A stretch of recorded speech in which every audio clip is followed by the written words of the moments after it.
yang kesembahan Yesus.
kekuatanku. Aku masih punya Tuhan. Aku tetap percaya Kau pembuat mukjizat di hidupku. Aku tetap percaya ku tak takut Kau besertaku. Aku masih punya Tuhan, punya pengharapan. Aku tetap beriman Tuhanku, Yesus kekuatanku, Yesus kekuatanku. Aku masih punya Tuhan. Bagi mengatakan kita masih punya Tuhan yang setia. Apapun masalah kita, ya Tuhan kita dalam segalanya. Dispensasi, kalau tidak ada, kita untuk firman Tuhan yang lemah dikuatkan.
Bersabdalah bagi setiap kami ya Bapa, kami siap sedia mendengarkannya. Biar Tuhan pakai hamba-Mu dalam segala keterbatasannya untuk menyampaikan kesan firman Tuhan bagi setiap kami. Di dalam nama Tuhan Yesus Kristus, firman yang hidup, kami berdoa. Amin. Shalom saudara-saudara. Shalom. Puji Tuhan kita boleh berjumpa hari ini. Saudara-saudara, perkenalkan saya Pendeta Aris Yevian. Senang berjumpa dengan saudara-saudara. Kita yakin percaya bahwa 3 orang berkumpul, kemuliaan Allah boleh dinyatakan. Dan tidak pernah ada jiwa yang sia-sia untuk memuji, memuliakan nama Tuhan.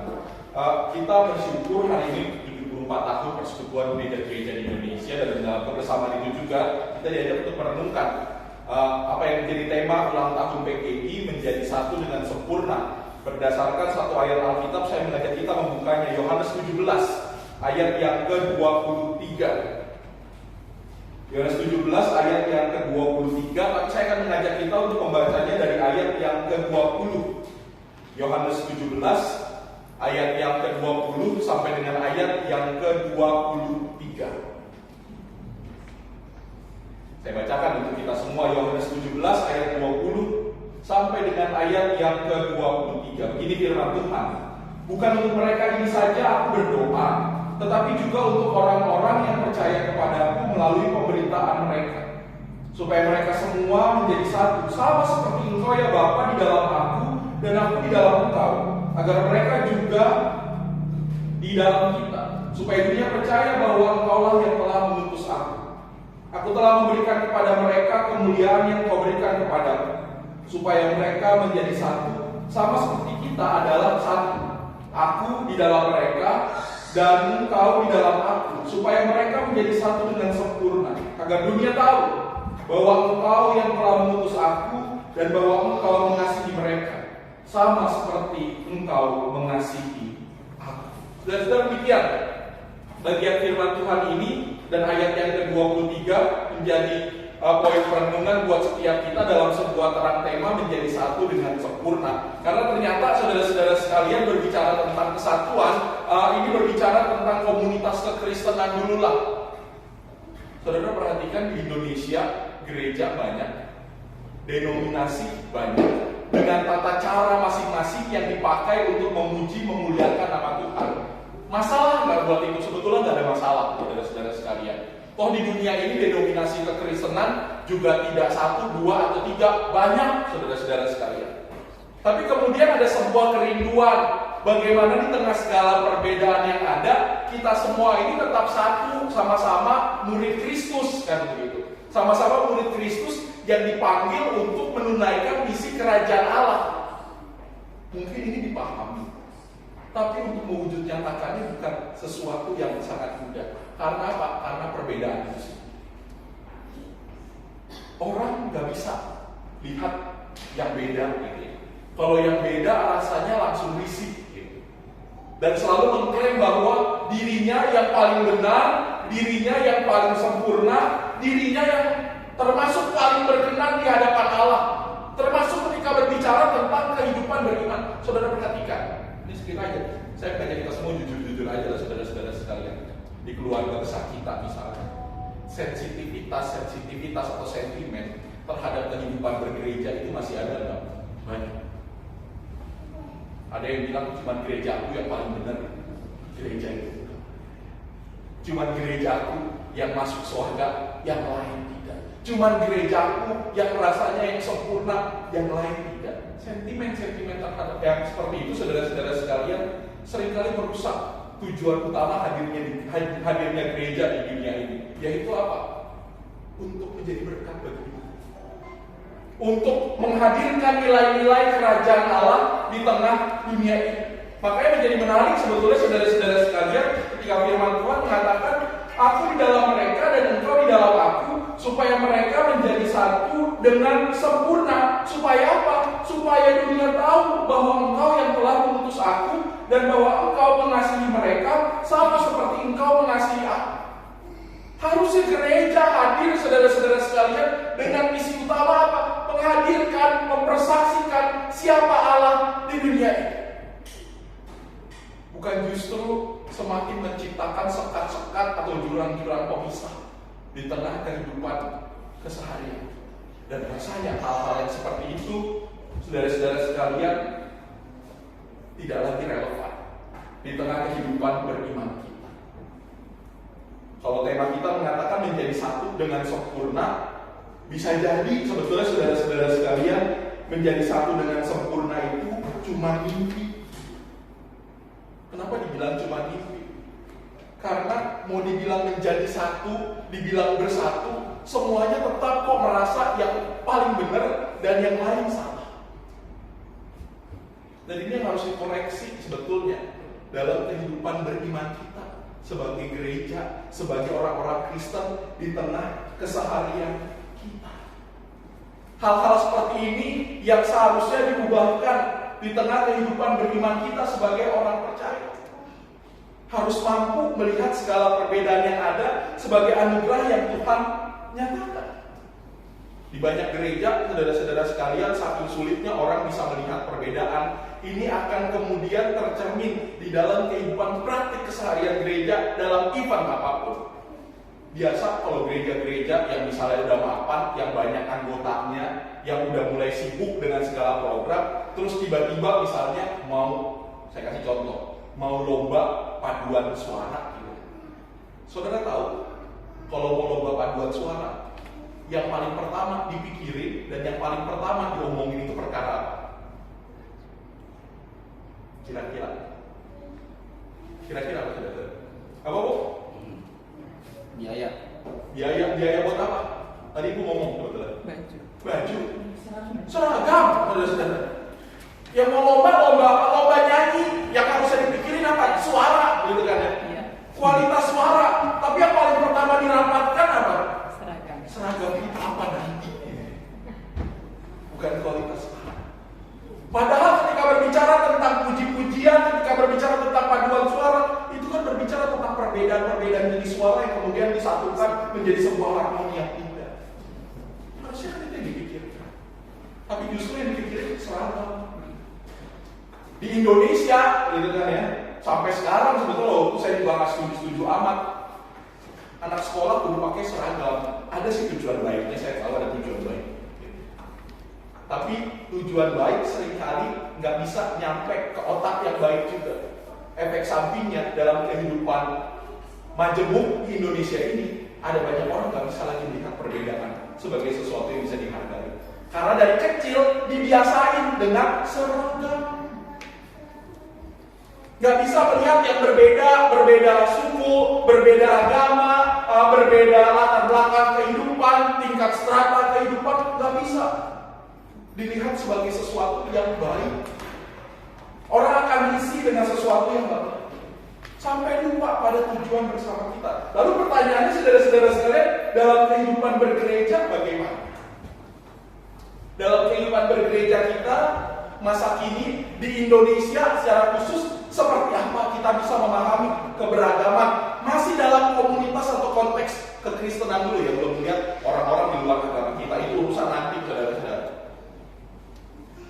Persekutuan gereja-gereja di Indonesia dengan 98 sinode anggota, belum lagi persekutuan PGI di wilayah-wilayah di setiap provinsi dengan masing-masing anggotanya, baik yang sudah anggota PGI maupun yang belum anggota PGI. Dan itu dinaungi di PGI wilayah DKI Jakarta misalnya, saudara-saudara sekalian. Ada banyak gereja.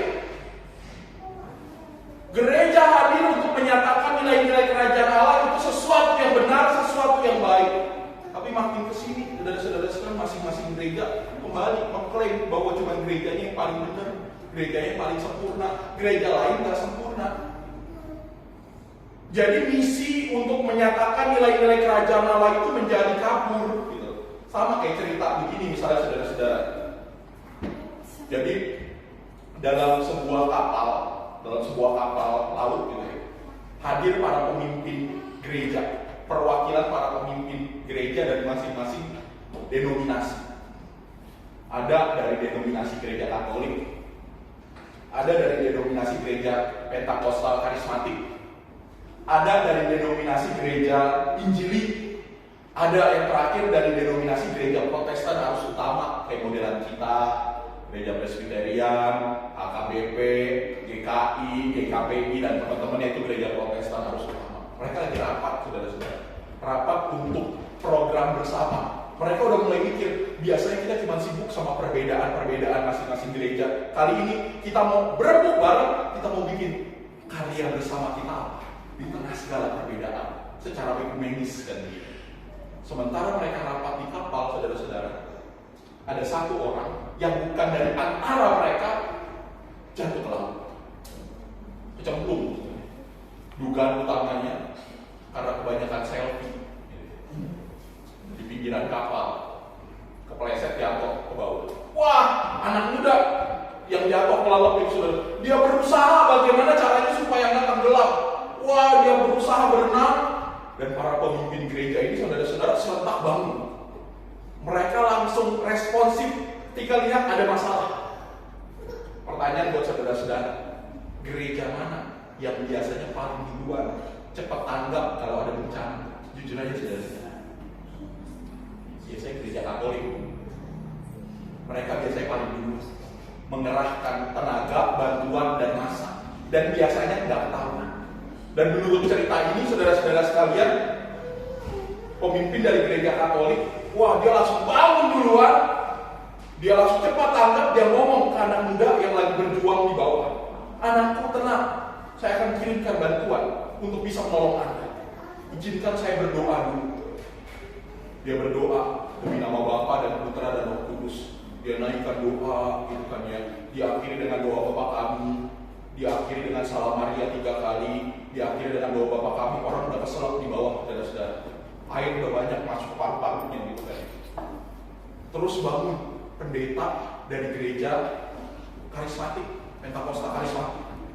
Dia ngomong gini, Romo, di situasi seperti ini yang dibutuhkan bukan ritual seperti itu, bukan bagaimana berdoa dan berulang-ulang begitu kan, tapi yang dibutuhkan adalah bantuan secepatnya buat dia, biar saya saja yang menolong.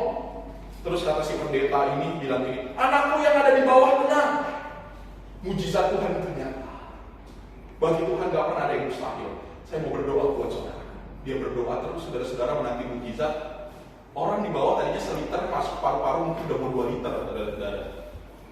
Baru berdiri pendeta yang ketiga dari gereja Injil, yang kalau khotbah berapi-api dan biasanya panjang. Saking panjangnya saudara-saudara cuma ngomongin cuma doktrin gerejanya yang paling benar, yang lain salah, begini begitu. Dia ngomong ke anak muda yang di bawah tenang. Sekali selamat tetap selamat, begitu kan ya. Tuhan berfirman, kata Alkitab dan seterusnya, dia malah berkorban.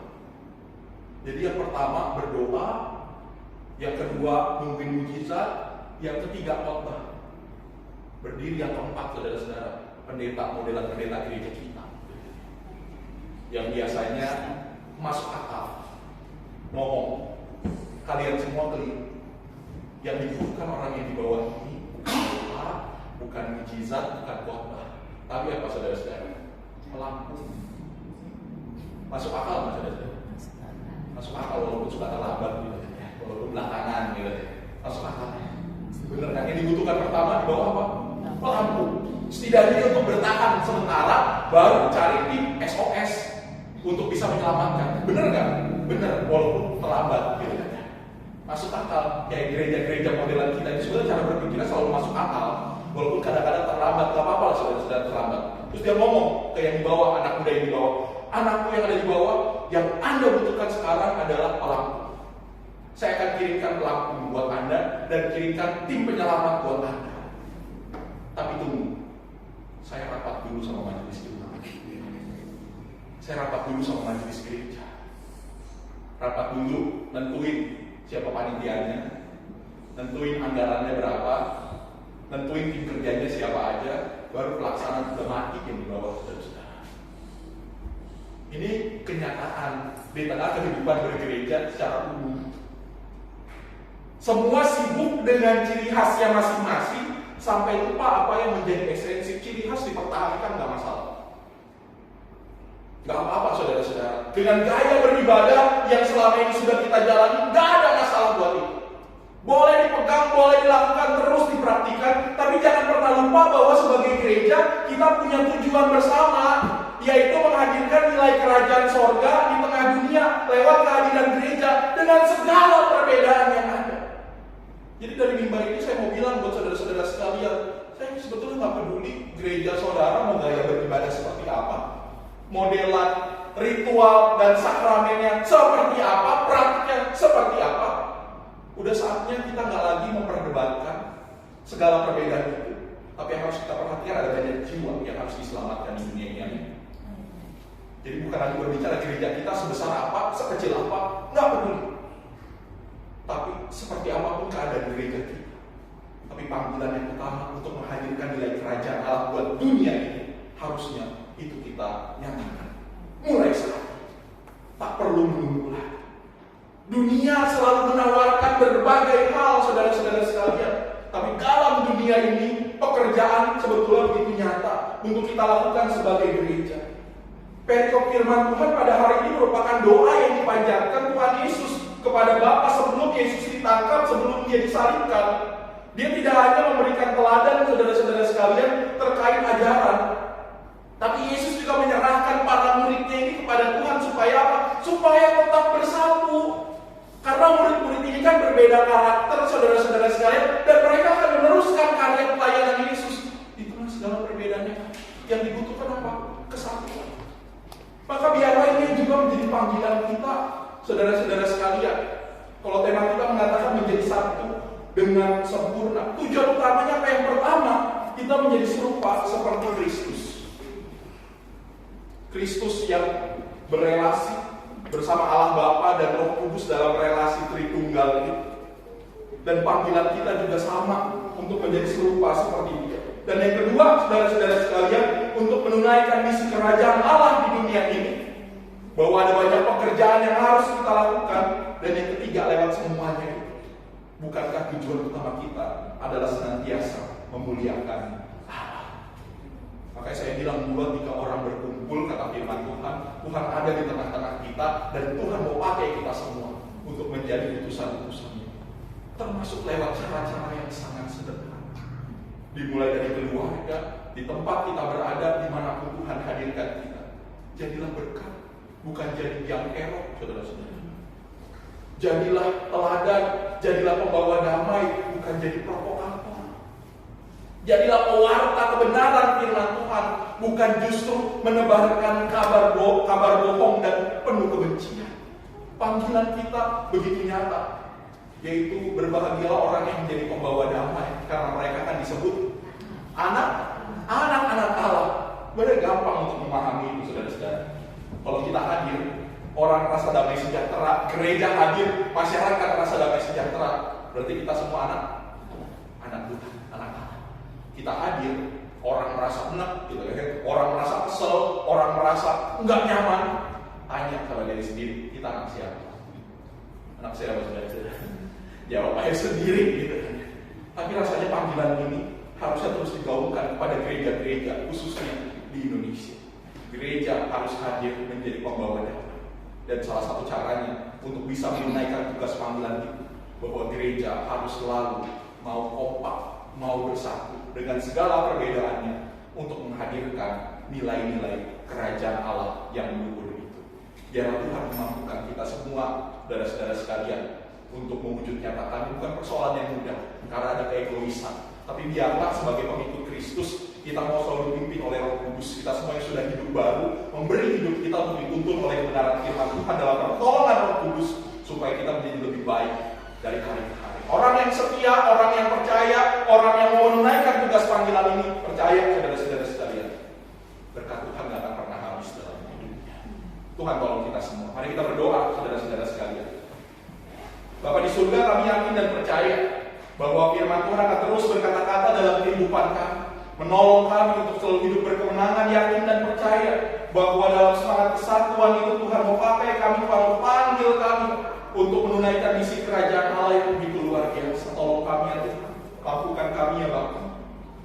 Ini bukan sesuatu yang mudah, tapi biarlah dalam kuat kuasa Roh-Mu yang kudus kami dimampukan untuk mewujudnya nyatakan itu. Tuhan berkati jemaat di tempat ini. Tuhan berkati hamba-hamba-Mu yang melayani, Pendeta Lasmia, Pendeta Diko, semua mereka majelis gereja, hamba-hamba Tuhan yang memberi diri untuk melayani Tuhan di tengah jemaat Tuhan ini. Kami yakin dan percaya berkat Tuhan bersama-sama dengan mereka. Tuhan sertai mereka, berikan kekuatan dan kesehatan, dan kami yakin percaya jemaat ini menjadi jemaat yang bertumbuh, jemaat yang menjadi berkat, jemaat yang semakin besar, jemaat yang akan terus memuliakan Tuhan lewat karya persekutuan, pelayanan dan kesaksiannya. Berkati setiap jemaat Tuhan yang sakit Tuhan pulihkan, yang berbeban berat kami yakin dan percaya bagi Tuhan tidak pernah ada yang mustahil. Tuhan yang memberi kelegaan dan kelepasan, Tuhan curahkan berkat Tuhan. Anak-anak kami diberkati Tuhan dalam studi mereka. Ada masa depan yang baik, yang indah yang Tuhan siapkan. Kalau kami nanti akan pulang, kami yakin dan percaya bahwa Tuhan akan selalu beserta dengan kami. Kami siap memasuki pekan kerja yang baru. Kami yakin dan percaya pertolongan akan selalu menyertai kehidupan kami. Di dalam nama Tuhan Yesus Kristus, kami bersyukur untuk firman Tuhan ini. Amin.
Oh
Kita yakin dan percaya kita tidak pulang dengan tangan hampa, tapi ada berkat Tuhan yang tercurah bagi setiap kita. Arahkan hatimu dan terimalah curahan berkat dari Tuhan. Biar anugerah Tuhan kita Yesus Kristus, cinta kasih Allah di dalam persekutuannya dengan Roh Kudus memberkati saudara-saudara sekalian hari ini, esok, sampai selama-lamanya. Bapa, terima kasih.